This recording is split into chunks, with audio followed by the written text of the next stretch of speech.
Muito boa noite. É uma responsabilidade muito grande, é uma atenção muito grande vir aqui, mas é um prazer. Depois que a gente consegue fazer a palestra, é um prazer muito grande também. Porque fazer a palestra, a gente tem que estudar. E percebe que a lição começa por nós. Qualquer mensagem que eu traga aqui, qualquer outra que eu tenha trazido aqui, eu sou o primeiro a me beneficiar.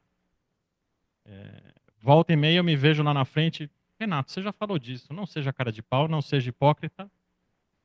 E vê se segue a palavra que você teve, a disfarçatez de levá-la no Caritas para vocês, né? Então, espero trazer uma mensagem, uma reflexão. Eu acho que o sentido aqui é não ensinar. Eu não sou ninguém para ensinar o tema da palestra, mas eu gostaria que vocês refletissem, assim como eu sigo refletindo sobre o conteúdo que eu vou tentar passar aqui. Eu também, eu gosto de estar nas palestras, eu vejo pelo título, uau, essa pessoa que vai dar esse título, não posso perder, né? Eu sou um pouco mais misterioso, às vezes eu gosto de deixar um... Vamos ver se a pessoa clica lá, né? Será que o pessoal prestou atenção, né, no nome da palestra, chamou atenção? Lá vem esse cara inventando coisa. Quer chutar? Alguém tem algum chute do que vai se falar? Mais difícil. Porta estreita. É. Tarefa. Tal. Perdão? É. Tudo isso é bem importante, né? É bastante difícil. Será que é? É o que alguém chegou? Bom, a inspiração, eu espero ter estado em boas vibrações e ter, com isso, permitido boas inspirações, né? Que se aproximassem de mim boas inspirações. Que eu tenha sido um instrumento de boas inspirações. Mas ele veio de um livro chamado A Vida Escreve. Esse livro, ele foi psicografado por médiuns em 1960. O Chico Xavier e o Valdo Vieira. São 28 historietas do Chico, 28 historietas psicografadas pelo Valdo. São historietas mesmo, são bem pequenininhas, é super leve. E tanto que a história que me trouxe aqui para esse tema, eu vou ler em tela para vocês. Eu transformei aqui. E a história se chama O Mais Difícil. Opa. E eu vou ter que ler aqui, ó. Vamos lá. Muito bem. Diante das águas calmas, Jesus refletia.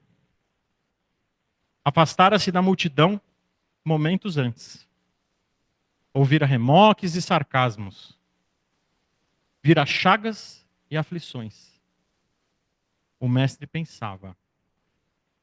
Tadeu e Tiago, o moço, João e Bartolomeu aproximaram-se. Não era aquele um momento raro? E ensaiaram perguntas.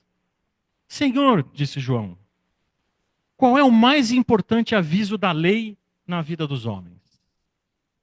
E o divino passou a responder. Amemos a Deus sobre todas as coisas e o próximo como a nós mesmos. E qual a virtude mais preciosa, indagou Tadeu? A humildade. Qual o talento mais nobre, Senhor? Falou Tiago. O trabalho. E a norma de triunfo mais elevada, indagou Bartolomeu? A persistência no bem. Mestre, qual é para nós todos o mais alto dever? Aventurou Tadeu novamente. Amar a todos servindo sem distinção. Oh, isso é quase impossível, gemeu o aprendiz.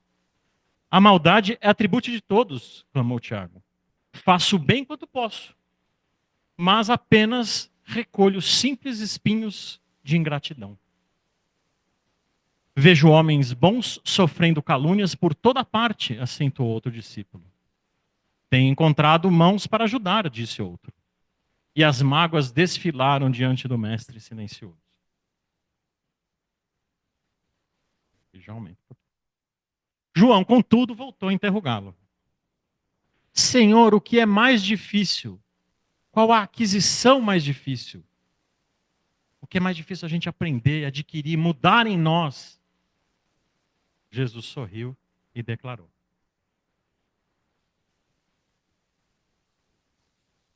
a resposta está aqui mesmo em vossas lamentações. O mais difícil é ajudar em silêncio, amar sem crítica, dar sem pedir, entender sem reclamar. Estava tudo contido em todas as perguntas e murmúrios dele. No entanto, ele completou: a aquisição mais difícil para todos nós chama-se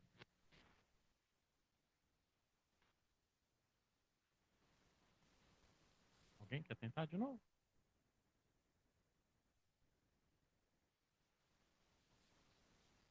Paciência. Será que é?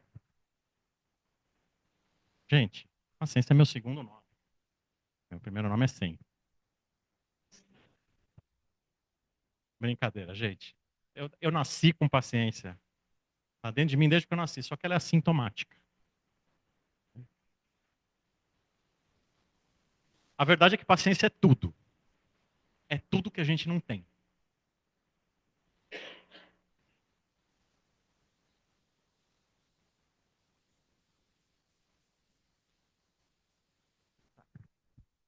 Então vamos ver, eu sempre gosto de pensar, né? Porque as palavras elas têm significado, elas estão ali por algum motivo e eu gosto de investigar o que quer dizer. Se ela está ali no nosso vocabulário há tanto tempo, né? Então qual é a etimologia, o significado? E ela é derivada do latim, paciência, paciente, plural, do verbo patior, que quer dizer sofrer. Capacidade de aguentar, de não desistir. É a qualidade ou condição do paciente Kashimuna. Tolerância. Virtude, Jesus falou, é a mais difícil das virtudes, que consiste em suportar males, de sabores incômodos resignadamente, sem revolta ou queixa. Fácil, né? Resignação. Qualidade de quem espera com calma e serenidade o que tarda. Perseverança em realizar ou continuar no trabalho apesar das dificuldades. Constância.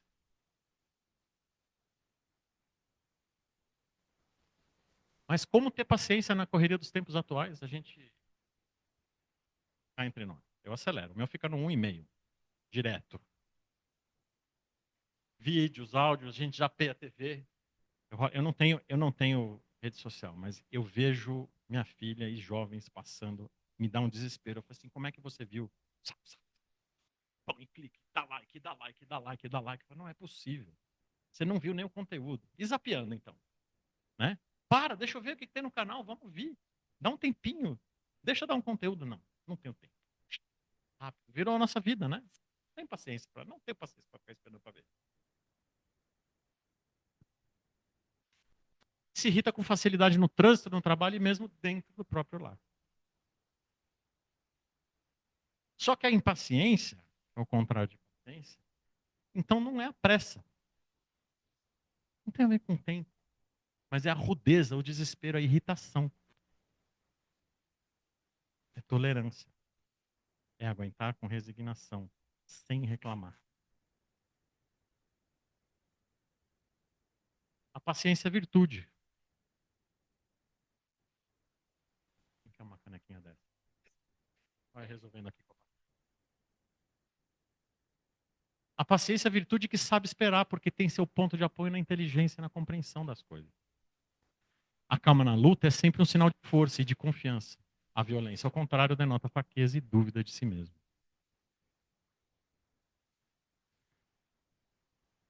E eu gosto muito quando o André fala de mitologia, fala de filósofos gregos, eu também gosto muito de ir.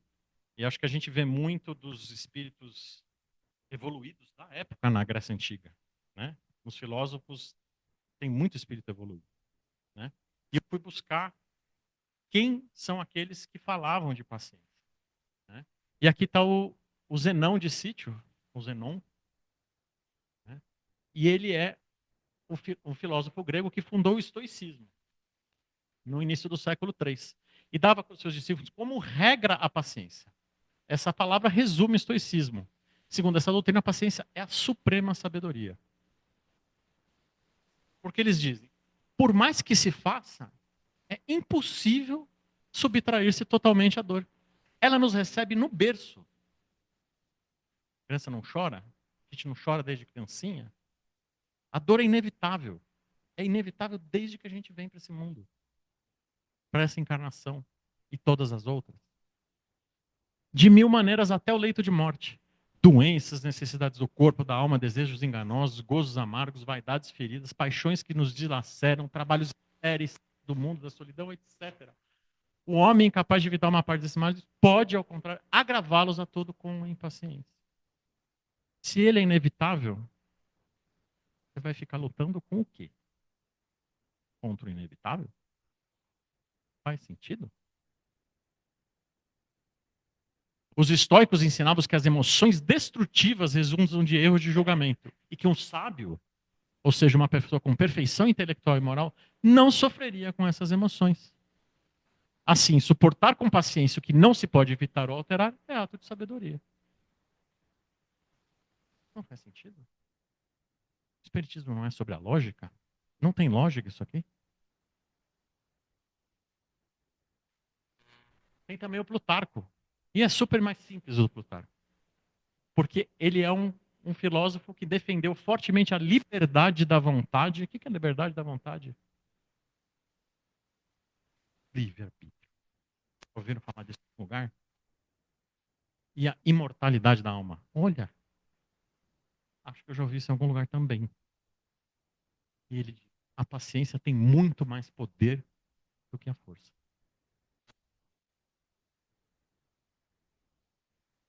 Tá bom, Renato. Você vai aqui dar aula de paciência?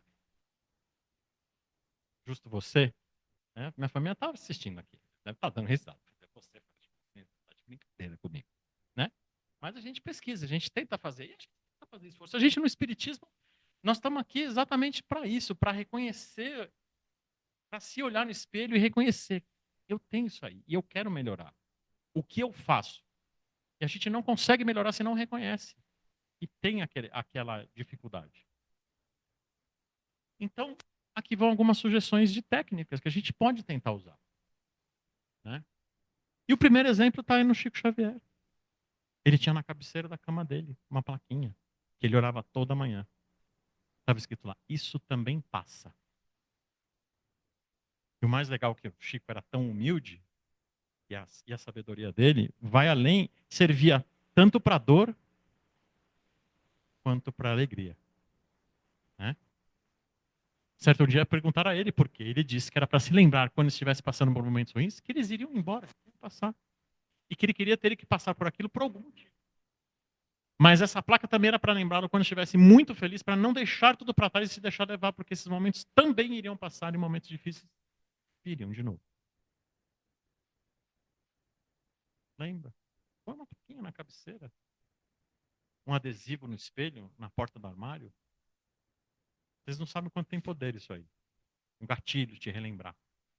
Assim como eu, toda vez que eu for impaciente, eu vou lembrar que eu vim aqui, eu tive a audácia de vir aqui falar para os outros serem pacientes. A Erika tá rindo lá, porque ela sabe, é sagitariana que nem eu, né? É. Tudo é passageiro, né? O motorista, o cobrador, que o digam, né? Eu gosto dessa imagem aqui, porque eu me lembro do meu primeiro chefe que eu tive. Ele brincava comigo e falava, ô italiano, qual é o sobrenome italiano? Eu era meio intempestivo. Ô italiano, calma, dá um passo para trás. Sabe aquelas historinhas do gibi? Aquela fumaça, aquela poeira toda? Você não enxerga nada. Quando a gente está no meio da confusão, a gente não enxerga nada. Sai um pouco e você começa a enxergar. Vê um braço voando, vê alguém batendo, você já começa a enxergar. Sai da situação, finge que não é você. Peraí, tá acontecendo. Eu vou fingir que é o Glauber brigando com a Cláudia. Mas não faz sentido, por uma coisa à toa. Peraí, mas não é o Glauber, sou eu. E não é a Cláudia, estou brigando com outra pessoa. por quê? Se do lado de fora não faz sentido, por que do lado de dentro tem que fazer? Dá um passo para trás, se distancia, né? Traz para o racional, empurra o emocional um pouco, deixa ele no escanteio, no estacionamento um pouquinho.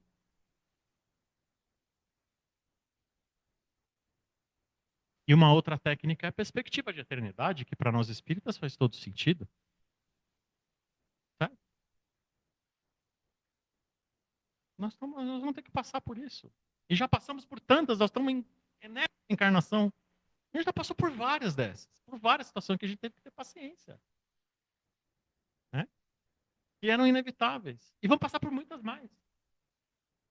Então, para que fazer um escândalo agora? Calma, vai passar. E o que serão esses instantes?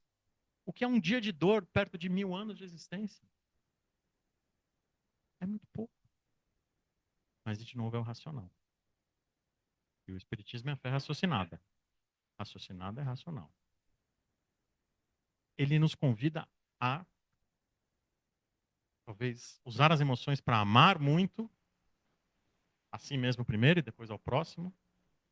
Né? A Deus acima de tudo, mas nós somos criação de Deus. Quando nós nós amamos a Deus também. É uma forma de amar a Deus. E quando a gente sabe se amar, pode amar o próximo. Mas na hora da dificuldade é a razão que tem que entrar em jogo. E é difícil apertar o botão. É muito difícil. Tem que ter gatilho, tem que ter lembrança. Espera aí, o que eu estou fazendo? Eu quero isso? Eu quero repetir esse erro todas as vezes? E o Chico disse, o problema do homem é o seu excessivo apego ao que é transitório. Sem dúvida, ele deveria olhar mais para dentro de si do que no espelho. Falta desenvolver o senso de eternidade. Olha para dentro, não para fora. Para si mesmo, é na nossa escolha, no nosso livre-arbítrio.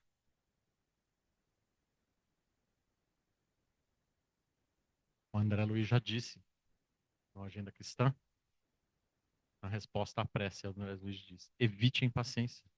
Você já viveu séculos incontáveis e está de milênios sem fim.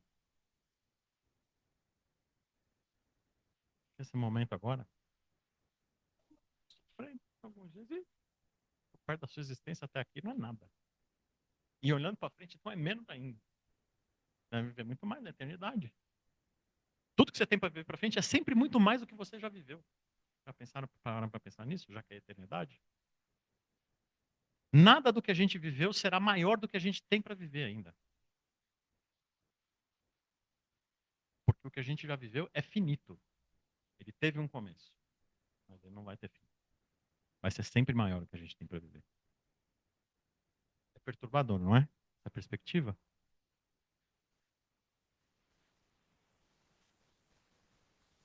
E aí, no Evangelho segundo o Espiritismo, existe um capítulo falando especificamente sobre paciência. Eu vou ler inteiro para você.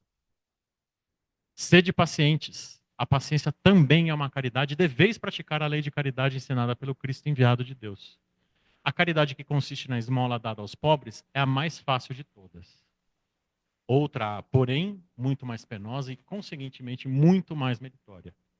A de perdoarmos o que Deus colocou em nosso caminho para serem instrumentos do nosso sofrer e para nos porem à prova da paciência. Aquela pessoa que atormenta a gente, que tira a gente do sério, é uma bênção na nossa vida. A gente não gosta de admitir, mas é. E tem uma coisa pior para admitir. Muitas vezes nós somos essas pessoas. Estamos atormentando a vida do outro. Em algum momento a gente atormentou de um, de dois, de três, de mais. Numa ou mais vidas. Então não está só no outro, tá na gente. A vida é difícil, eu sei. Compõe-se de mil nadas, que são outras tantas picadas de alfinetes, mas que acabaram por ferir. Se, porém, atentarmos os deveres que nos são impostos nas consolações e compensações que, por outro lado, recebemos, de reconhecer que são as bênçãos muito mais numerosas do que as dores. O fardo parece menos pesado quando se olha para o alto, do que quando se curva para a terra à fronte. Coragem, amigos. Tendes no Cristo o vosso modelo. Mais sofreu ele do que qualquer e nada tinha que se penitenciar. Ao passo que vós tendes que tirar o vosso passado e de vos fortalecer para o futuro. Sede, pois, pacientes. Sede cristãos. Essa palavra resume tudo.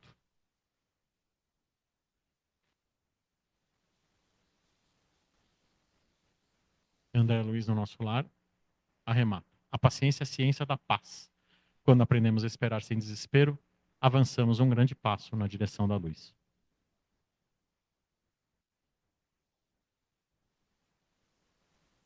Resumindo a paciência no espiritismo, a paciência, segundo os ensinamentos espíritas, não significa passividade ou conformismo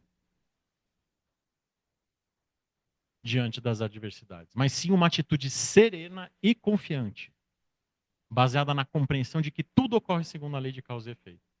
A doutrina espírita ensina que as provações e dificuldades da vida são oportunidades de aprendizado e depuração espiritual. E o Jean-Jacques Rousseau diz: a paciência é amarga, mas seu fruto é doce. Olha que legal pensar isso. Custa, né? Plantar uma. Semear, regar, esperar crescer, demora bastante. Mas quando cresce, nasce e dá frutos, e recompensa. E para encerrar, eu gosto sempre de deixar uma reflexão. Aqui é um Brahman hindu. Para mim, resume o que é a verdadeira paciência. Rabindranath Tagore, ele diz assim: o homem que planta árvores, sabendo que nunca se sentará à sombra delas, começou a entender o significado da vida. Era isso que eu tinha para deixar de mensagem para você. Obrigado.